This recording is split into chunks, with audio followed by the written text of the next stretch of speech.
मैं आज के इस अवसर पर आप सभी को इस बात के लिए आश्वस्त करता हूं कि अन्नदाता किसान हो, नौजवान हो, एक एक पाई अन्नदाता किसान के खाते में जाएगी। अन्यथा चीनी मिल को हम लोग सरकारी अधिग्रहण लेकर के उस पे हम उसको सरकार के माध्यम से चलाने का काम करेंगे।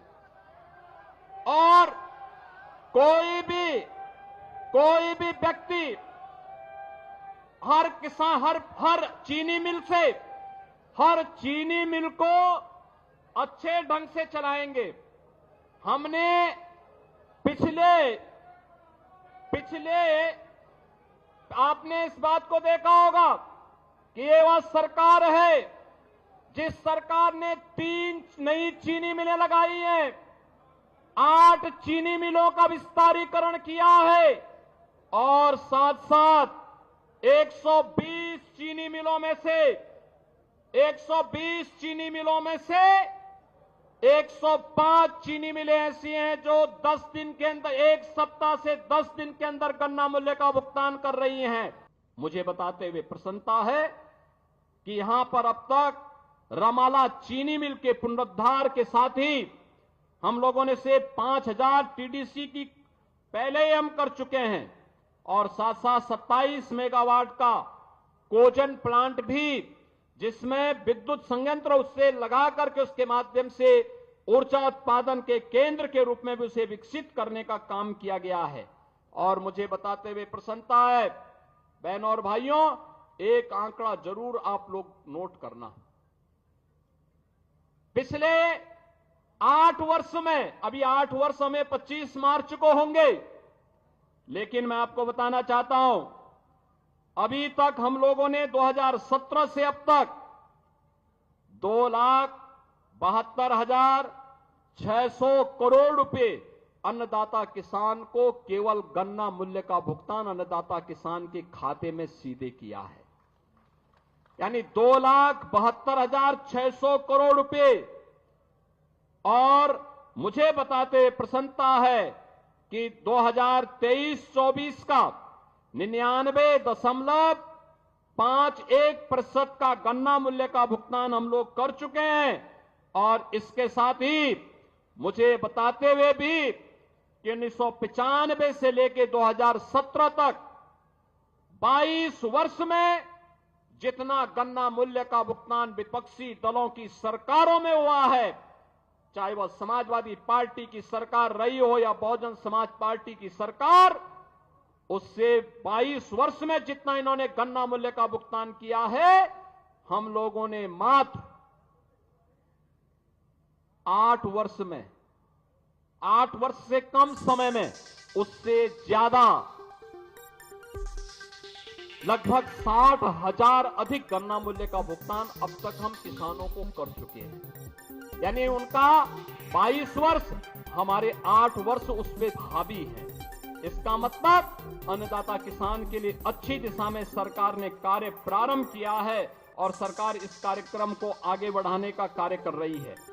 पुलिस की भर्ती निकलती थी, बागपत का नौजवान पुलिस की भर्ती होने से वंचित हो जाता था, लेकिन अब आपकी भर्ती हो रही है। याद करिए, अभी 60,200 पुलिस के नए भर्ती की प्रक्रिया चल रही है। फिजिकल टेस्ट हो रहा है। अगले 1.5 महीने के अंदर, 1.5 से 2 महीने के अंदर इनकी ट्रेनिंग का कार्यक्रम आगे बढ़ेगा और इस साल के अंत तक यूपी पुलिस को 60,200 नए पुलिस कार्मिक मिलेंगे, बिना भेदभाव के। बागपत का नौजवान भी होगा, मुजफ्फरनगर का भी होगा, बुलंदशहर का भी होगा, गाजियाबाद का भी, हापुड़ का भी, बिजनौर का भी, शामली का भी, सहारनपुर का भी, हर एक जनपद का नौजवान होगा। उत्तर प्रदेश की ताकत का एहसास कराएगा। और उत्तर प्रदेश का नौजवान ही नहीं होगा, उत्तर प्रदेश की बेटियां भी होंगी, क्योंकि उनके लिए तो 20% जगह हमने अनिवार्य रूप से कर दिया है कि बेटी भी इसमें अनिवार्य रूप से भर्ती होगी। बहनों और भाइयों, इन नौजवानों के बल पर ही हम उत्तर प्रदेश की कानून व्यवस्था को देश की सबसे बेहतरीन कानून व्यवस्था बना रहे हैं। बेटी भी सुरक्षित है, व्यापारी भी सुरक्षित है। हर व्यक्ति अपने आप को सुरक्षित महसूस करता है। ये नया उत्तर प्रदेश है, 25 करोड़ की आबादी है और कल तक 50 करोड़ लोग प्रयागराज में मां गंगा, मां यमुना और मां सरस्वती की त्रिवेणी में आस्था का स्नान कर लेंगे। यानी 50 करोड़ आबादी दुनिया के अंदर कहां होगी? उत्तर प्रदेश वासियों, आप दुनिया को बता सकते हैं कि आइए, आपको आस्था का स्नान करना हो, हमारे प्रयागराज में आइए। 50 करोड़ लोग महाकुंभ में स्नान किए। लेकिन कुछ लोगों की आदत है, चोरी छिपे उन लोगों ने कोरोना की वैक्सीन लगवाई, लेकिन दुनिया को कहते रहे मत लगाओ। ऐसे ही चोरी छिपे, वो तो आज के दिन पे बहुत कोई छुप नहीं सकता। चोरी छिपे चुपचाप संगम में डुबकी लगा करके आ गए, लेकिन जनता जब पुण्य का भागीदार बनने के लिए, स्नान करने के लिए जा रही है, कह रहे मत जाओ मत जाओ। लेकिन जनता कहां मानने वाली है? जनता तो उनकी असलियत जान चुकी है और इसे करोड़ों की संख्या में श्रद्धालु जाकर के आज भी और 26 फरवरी तक रेला इसी प्रकार से आगे बढ़ता रहेगा, कोई संदेह नहीं। लेकिन एक बात समझ में नहीं आता, जब इनको अवसर मिला था तब इन्होंने कुछ नहीं किया। मुझे बताते हुए प्रसन्नता है कि आज यहां पर जब हम एकत्र हुए हैं तो यहां पर आज 350 करोड़ रुपए से अधिक की परियोजनाओं का लोकार्पण भी हम लोग बागपत जनपद के लिए कर रहे हैं। मैं इसके लिए यहाँ के माननीय सांसद जी को, माननीय विधायकों को, माननीय जयंत जी को, सभी अन्य माननीयों को हृदय से बधाई देता हूं।